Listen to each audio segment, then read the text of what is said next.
Well, greetings. This is Pastor Carl Irons here at First Lutheran in Pontiac. This is our Common Sense Theology, our Word of Hope for today.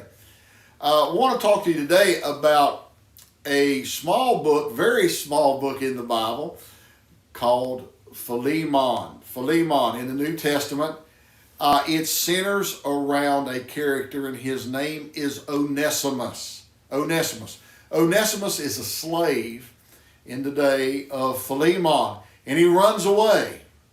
And he runs away to where Paul is. Paul is imprisoned, and Onesimus runs away and goes to Paul. Well, guess what his name means? His name means useless. The useless one. That's what Onesimus means. He is useless. A worthless person. That's what his name even means. He runs off. He messes everything up.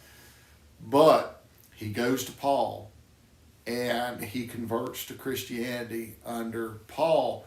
And Paul writes back to Philemon and says, I know that Onesimus has messed up and has done things wrong, but he says he has come to me. And he this is the key line. He says, but he who once was useless has now become very useful to me.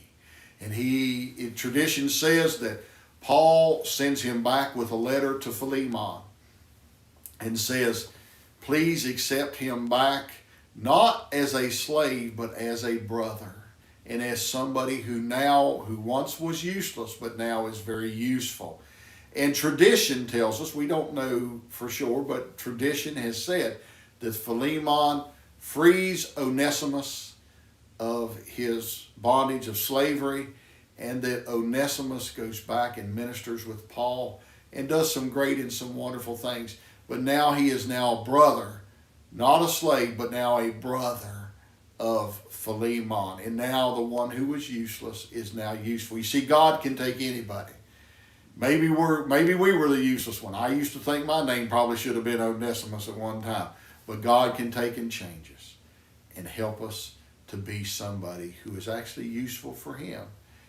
And God has a way of transforming us, renewing us, making us different than we were. This is what it means to have new life, to be reborn in Christ, to be a different person than you were. And I know many people that this has happened for, but sometimes it takes a special thing like happened to Onesimus in the book of Philemon. I pray today that God would help you to be useful, and that He would take away anything in you that may have been useless or you felt may